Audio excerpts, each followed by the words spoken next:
Hi, ഞാൻ Leo market എന്ന YouTube ചാനലിലേക്ക് എല്ലാവർക്കും സ്വാഗതം. ഇന്ന് നമ്മൾ പരിശോധിക്കാൻ പോകുന്നത് വരുന്ന കാലഘട്ടത്തിലേക്ക് ഒരു 1000% മുകളിലേക്ക് റിട്ടേൺ നൽകാൻ കെൽപ്പുള്ള ഒരു കമ്പനിയാണ്. അങ്ങനത്തെ ഒരു ടീമിൻ്റെ കീഴിൽ വർക്ക് ചെയ്യുന്ന ഒരു കമ്പനിയാണ്. ഇപ്പോൾ ചാനൽ സബ്സ്ക്രൈബ് ചെയ്യാത്തവരുണ്ടെങ്കിൽ ചാനൽ സബ്സ്ക്രൈബ് ചെയ്യുക, ലൈക്ക് ചെയ്യുക, ഷെയർ ചെയ്യുക. നിങ്ങളുടെ അഭിപ്രായങ്ങളൊക്കെ കമൻറ്റ് ബോക്സിൽ രേഖപ്പെടുത്തുക. ഇതൊരു ബൈയേഴ്സല്ല, റെക്കമെൻഡേഷനൊന്നുമല്ല, കമ്പനീനെ പരിചയപ്പെടുത്തുന്നത് മാത്രമേ ഉള്ളൂ. നേരെ നമുക്ക് കമ്പനിയുടെ സൈറ്റിലേക്ക് പോകും. കമ്പനി എന്ന് പറഞ്ഞു കഴിഞ്ഞാൽ ടാറ്റ ടെക്നോളജി എന്നുള്ളതാണ്. ഇപ്പോൾ ടാറ്റ ഗ്രൂപ്പ് എന്ന് പറയുമ്പോൾ തന്നെ ഒരുപാട് വർഷങ്ങളായിട്ട് ഇന്ത്യയിലുള്ളതാണ്. അപ്പോൾ അവർ കയ്യിൽ വെച്ചേക്കണ ഓരോ മേഖലയും നല്ലതായിട്ട് പുരോഗതിയിലേക്ക് വന്നിട്ടുണ്ടെന്നുള്ളതൊരു നല്ലൊരു കാര്യമാണ്. അപ്പോൾ അവരുടെ ആ ഒരു ഗ്രൂപ്പിൻ്റെ ഒരു വിശ്വാസ്യതയും അവരുടെ ഒരു ആത്മവിശ്വാസവുമാണ് അതിൻ്റെ അകത്ത് നമുക്ക് പ്രകടമാകുന്നത്. അപ്പോൾ ഈ ഒരു കമ്പനി വലിയ വളർച്ച സാധ്യതയുള്ളതാണ്. എന്തുകൊണ്ടാണ്? ഇത് ഭാവിയിലേക്ക് നെക്സ്റ്റ് ജനറേഷന് വേണ്ട ടെക്നോളജികളൊക്കെ വികസിപ്പിച്ചുകൊണ്ടിരിക്കുന്ന ഡ്രൈവറില്ലാത്ത കാറുകൾ, അങ്ങനെ നമ്മൾ പറയുമ്പോൾ അനുസരിച്ച് പുതിയ പുതിയ കാലഘട്ടത്തിന് വേണ്ട പ്രൊഡക്റ്റുകളൊക്കെ നിർമ്മിക്കുന്ന. അപ്പോൾ അതിന് ഒരുപാട് ഓപ്പർച്യൂണിറ്റികളുണ്ട്. നമ്മളിപ്പോൾ എന്ത് എടുത്താലും അതിൻ്റെ അകത്ത് എന്തെന്നാ ഒരു ടെക്നോളജി പരമായിട്ട് എന്തെങ്കിലും ഒരു കയ്യൊപ്പുണ്ടാവും. അപ്പോൾ ഇനി വരുന്ന കാലഘട്ടത്തിൽ ടെക്നോളജികളിനെ നമുക്ക് ടെക്നോളജി സോഫ്റ്റ്വെയറിനെ ഒന്നും നമുക്ക് ഒഴിവാക്കാൻ പറ്റില്ല എന്നുള്ളതാണ്. അതുകൂടാണ്ട് തന്നെ ഇപ്പോൾ അന്തരീക്ഷമൊക്കെ ചൂട് കൂടുന്നു. അപ്പോൾ എന്നാ അതിന് അന്തരീക്ഷത്തിനും ലോകത്തിനും വേറെ കേടുവരാത്ത രീതിയിലുള്ള പ്രൊഡക്റ്റും കൂടി ആയിരിക്കണം എന്നുള്ളതുകൊണ്ട് അതും ഇതിൻ്റെ അകത്ത് വലിയൊരു ഘടകമാണെന്നുള്ളതാണ് ഇതിൻ്റെ പറയാനുള്ളത്. അപ്പം ഇതിൻ്റെ സൈറ്റിനെ കുറിച്ചൊന്നും ഞാൻ വലിയ കാര്യമായിട്ട് പറയുന്നില്ല. അപ്പോൾ ഇതിൻ്റെ അകത്ത് എന്തൊക്കെയുള്ളതെന്ന് നിങ്ങൾ കറക്റ്റായിട്ട് എടുത്ത് വായിച്ച് നോക്കുകയാണെങ്കിൽ കമ്പനിയുടെ സൈറ്റിനെ കുറിച്ചൊക്കെ നോക്കാം. കാരണം നമ്മൾ സൈറ്റൊക്കെ എടുത്ത് നോക്കിക്കഴിയുമ്പോഴത്തേനും ഒരുപാട് സമയം പോകും. അതുകൊണ്ടാട്ടോ. അപ്പോൾ ഇതിൻ്റെ അകത്ത് ഏതൊക്കെ മേഖലയിലാണ് ഇവരുള്ളത്? Automotive, industrial, heavy machinery, aerospace. അപ്പോൾ ഈ 3 മേഖലയ്ക്കും വളർച്ചാ സാധ്യതയില്ലേ? ഓട്ടോമോട്ടീവിന് ആണെങ്കിൽ ഇപ്പം എന്നാ പുതിയ പുതിയ വെഹിക്കിൾ, നെക്സ്റ്റ് ജനറേഷന് വേണ്ട വെഹിക്കിൾ, അപ്പോൾ അതുപോലത്തെ വെഹിക്കിൾ വരുമ്പോഴത്തേനും ഒരുപാട് ഓപ്പർച്യൂണിറ്റികൾ അതിൻ്റെ അകത്ത് കിടക്കുന്നു. പിന്നെ ഇന്ത്യനെ സംബന്ധിച്ചാണെങ്കിൽ ഇന്ത്യയിലും വലിയൊരു ഇതുപോലെയുള്ളൊരു വലിയ ഇതുപോലെയുള്ള വ്യാവസായിക വിപ്ലവം വലിയൊരു സാമ്പത്തിക ശക്തിയായിട്ട് മാറുമ്പം അതിനനുസരിച്ചുള്ള ഒരുപാട് അവസരങ്ങൾ ഇതിൻ്റെ അകത്തുണ്ട്. പിന്നെ ഹെവി മെഷീനറീസിലാണെങ്കിൽ തന്നെ ഇന്ത്യയിൽ ഇതുപോലുള്ളൊരു വികസനം നടന്നുകൊണ്ടിരിക്കുന്ന സമയത്ത് അതിൻ്റെ അകത്തും വലിയൊരു ഓപ്പർച്യൂണിറ്റി. പിന്നെ എയറോസ്പേസ് മേഖലയിലാണെങ്കിലോ ഇത് വേഗത്തിൽ എത്രയും വേഗം ഇതുപോലുള്ള വലിയൊരു കണക്ഷൻസും വലിയ വ്യവസായമൊക്കെ ഒരുപാട് ഇന്ത്യയിലേക്ക് വന്നുകൊണ്ടിരിക്കുമ്പം സ്പീഡിനും വലിയ പ്രാമുഖ്യമുണ്ട്. അപ്പോൾ അതുകൊണ്ട് തന്നെ എയറോസ്പേസ് മേഖലയിലും വലിയൊരു ഓപ്പർച്യൂണിറ്റികളുണ്ടെന്നുള്ളതാണ് ഇതിൻ്റെ അകത്ത് പറയാനുള്ളത്. പിന്നെ ഇതിൻ്റെ അകത്ത് ഈ കാണുന്ന അവരുമായിട്ട് പാർട്ട്ണർഷിപ്സ് ഉള്ളതായിട്ട് ഇതൊക്കെയാണ് കേട്ടോ. അതൊക്കെ എടുത്ത് നിങ്ങൾ വായിച്ച് വയ്ക്കുക കേട്ടോ. പിന്നെ നമുക്ക് തന്നെ അതിൻ്റെ അകത്ത് പറയാനുള്ള ഇവരുടെ സക്സസ് സ്റ്റോറീസ് എന്തൊക്കെയാണ്, ഇത് സൊല്യൂഷൻസ് എന്തൊക്കെയാണെന്നുള്ളത്. അപ്പോൾ ആ സൊല്യൂഷൻസ് എന്തൊക്കെയുള്ള അത് ഞാൻ ഓരോന്നോരോന്ന് പറയുന്നില്ല, കാരണം ഒരുപാട് ഇതിൻ്റെ അകത്ത് പറയുന്നുണ്ട്. അപ്പോൾ അത് കാരണം ഓരോന്നായിട്ട് പറയുന്നില്ല. അത് നിങ്ങളെടുത്ത് സ്വന്തമായിട്ട് വായിച്ചു നോക്കുകയാണെങ്കിൽ നല്ലതായിരുന്നു. അപ്പോൾ എന്നാ വെച്ചാൽ കമ്പനീനെ കുറിച്ച് കൂടുതൽ അറിയാൻ പറ്റും എന്നുള്ളതാണ്. പിന്നെ നമുക്ക് തന്നെ ഇവരുടെ സക്സസ് സ്റ്റോറീസ്, ഓരോരോ സക്സസ് ആയിട്ടുള്ള സ്റ്റോറീസ് എന്തൊക്കെയാണെന്നുള്ളത്, അപ്പോൾ അതും നിങ്ങൾ സെപ്പറേറ്റ് എടുത്ത് വായിച്ചു നോക്കുകയാണെങ്കിൽ നല്ലതാണ്.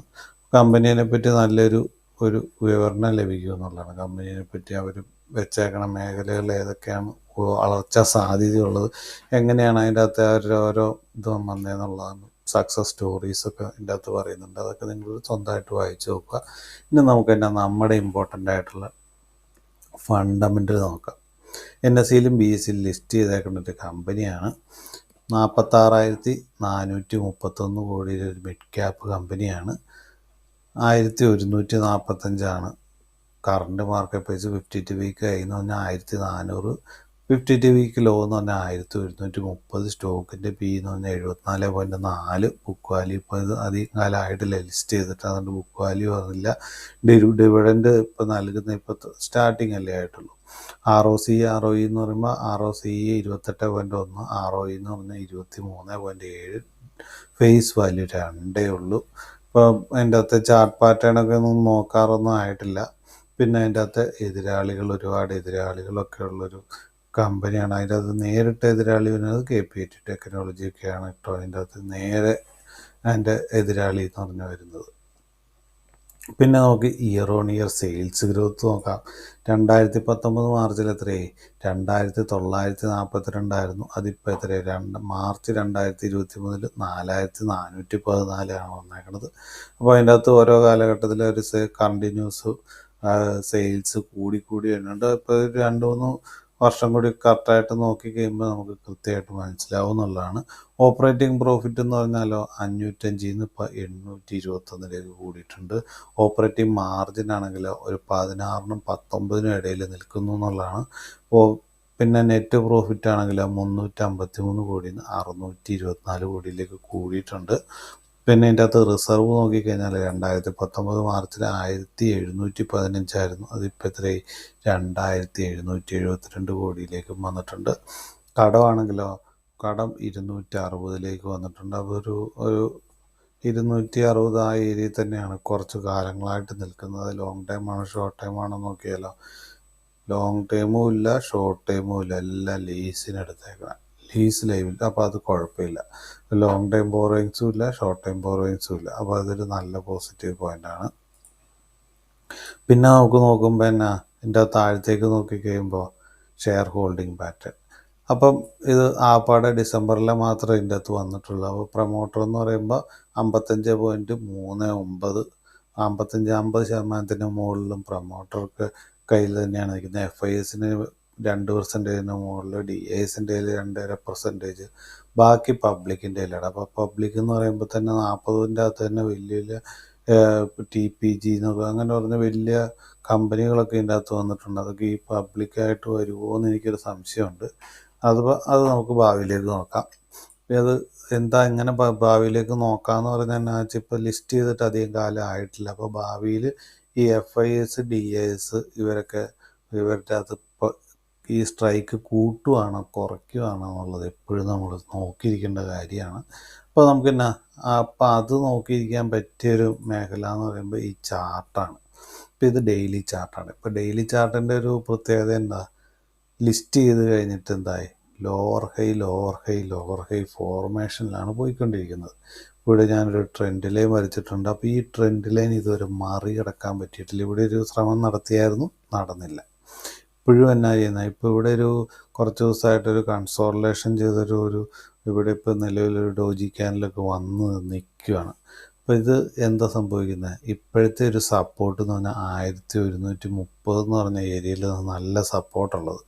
ഈ സപ്പോർട്ട് പൊളിച്ച് താഴത്തേക്ക് ഈ റെസിസ്റ്റൻസ് മറികടക്കാതെ വീണ്ടും താഴത്തേക്ക് പോവുകയാണെങ്കിലോ അത് നമ്മൾ നോക്കുന്ന ഒരു നല്ല പോയിന്റ് എന്ന് പറഞ്ഞാൽ 1000 എന്ന് പറയുമ്പോൾ നല്ലൊരു സൈക്കോളജിക്കൽ ലെവലാണ്. 1000 എന്ന് പറയുമ്പോൾ 1000-ൻ്റെ താഴത്തേക്കുള്ള ഏത് പ്രൈസും എൻ്റെ ഒരു അഭിപ്രായത്തിൽ നല്ലൊരു പ്രൈസാണ്. ഇത് ഇപ്പം നിലവിൽ വാങ്ങിക്കാൻ പറ്റുന്ന അവസ്ഥയാണോ എന്ന് ചോദിച്ചു കഴിഞ്ഞാൽ ഇവിടെ നിന്നൊരു കൺസോളിഡേഷൻ വരും. ഈ ട്രെൻഡ് ലൈൻ ബ്രേക്ക് ചെയ്തിട്ടൊരു കൺസോളിഡേഷൻ വരും. ആ കൺസോളിഡേഷൻ എങ്ങനെയാണെന്ന് വെച്ച് കഴിഞ്ഞാൽ ഇനി ഇതൊന്നും ബ്രേക്ക് ചെയ്ത് ഇപ്പോൾ വരച്ച് കാണിച്ചു തരാം.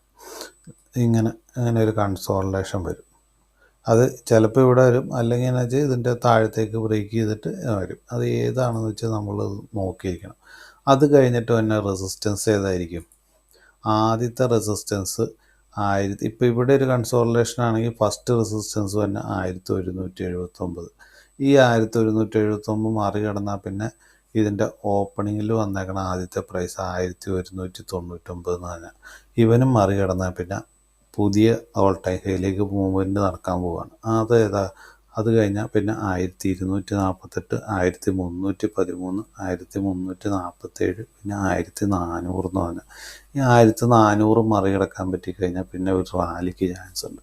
അപ്പോൾ ഇത് ഒറ്റയടിക്ക് വരുമോ? ഒറ്റയടിക്ക് വരാനുള്ള സാധ്യത വളരെ കുറവാണ്. കാരണം എന്നാ വലിയൊരു പ്രതീക്ഷയിൽ നിൽക്കുന്ന ഒരു കമ്പനിയാണ്. അതുകൊണ്ട് തന്നെ എല്ലാവരുടെയും മനസ്സ് മടുപ്പിച്ചിട്ടായിരിക്കും ഇവനൊരു മൂവ്മെൻറ്റ് നടത്താനുള്ള ചാൻസ്. അപ്പോൾ നമ്മൾ എന്നാ ചെയ്യണം?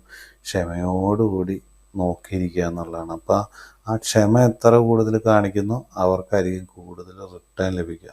അതിൻ്റെ കൂടെ തന്നെ എന്ത് വേണം, ഈ കമ്പനീനെക്കുറിച്ചും കമ്പനിയുടെ എല്ലാ റിസൾട്ടുകളെക്കുറിച്ചും കൃത്യമായിട്ട് പഠിക്കണം. പിന്നെ കമ്പനിയിലെ ഈ ഒരു മേഖല എന്ന് പറയുമ്പോൾ ടെക്നോളജിയായിട്ട് ബന്ധപ്പെട്ട്, അപ്പോൾ ടെക്നോളജി എത്രമാത്രം പുതിയ ടെക്നോളജി കാലഘട്ടത്തിനനുസരിച്ച് അവർ സ്വന്തം പുതിയ പുതിയ കണ്ടുപിടുത്തങ്ങൾ നടത്തുന്നു, അതിനനുസരിച്ച് കമ്പനിയുടെ ഡെവലപ്മെൻറ്റും ഇപ്പോൾ കമ്പനി മുന്നേറാനും ചാൻസ് ഉണ്ട്. അപ്പോൾ ടെക്നോളജികളെ കുറിച്ച് നല്ലതായിട്ട് കമ്പനിയിൽ പുതിയ പുതിയ ടെക്നോളജികൾ വരുന്നുണ്ടോ എന്നുള്ള കാര്യം കൂടി നമ്മൾ ഈ കൂട്ടത്തിൽ നമ്മൾ നോക്കിയിരിക്കേണ്ട. അപ്പോൾ കമ്പനീനെക്കുറിച്ചും കമ്പനിയുടെ റിസൾട്ടും കാര്യങ്ങളൊക്കെ കൃത്യമായിട്ട് പഠിക്കേണ്ടത് ഒരു അത്യാവശ്യമാണ്. കാരണം അത് കൃത്യമായിട്ട് ടെക്നോളജി ബേസ് ആയതുകൊണ്ടാണ് ഇത്ര കാര്യമായിട്ട് ഞാൻ പറഞ്ഞത് കേട്ടോ. അപ്പോൾ ഇതാണ്, നിങ്ങൾ സ്വന്തമായിട്ട് പഠിക്കുമെന്ന് വിചാരിക്കുന്നു. എൻ്റെ ഒരു കണക്കൂട്ടലനുസരിച്ച് ടാറ്റ ഗ്രൂപ്പ് ആണ് വലിയ പ്രശ്നമില്ലാത്ത നല്ലൊരു ഗ്രൂപ്പാണ്. അതുകൊണ്ട് തന്നെ ഇവർ ഇതുവരെ കണ്ടിടത്തോളം പുതിയ പുതിയ ടെക്നോളജിയും കാര്യങ്ങളൊക്കെ കൃത്യമായിട്ട് അവർ കാലഘട്ടത്തിനനുസരിച്ച് തന്നെ കൊണ്ടുവരുന്ന ഒരു ടീമാണ്. അതുകൊണ്ട് തന്നെ ഇത് ഭാവിയിലേക്ക് നല്ല ഒരു കമ്പനിയായിട്ട് മാറാനുള്ള എല്ലാ സാധ്യതയുണ്ടെന്ന് പറഞ്ഞുകൊണ്ട് ഈ വീഡിയോ അവിടെ നിർത്തുന്നു. ഇതൊരു ബയോസെല്ലോ റെക്കമെൻഡേഷനൊന്നും അല്ല, കമ്പനീനെ പരിചയപ്പെടുത്തിയെന്ന് മാത്രമേ ഉള്ളൂ. പുതിയ നല്ല വീഡിയോ ആയിട്ട് വരുന്നവരെ നന്ദി, നമസ്കാരം, താങ്ക് യു.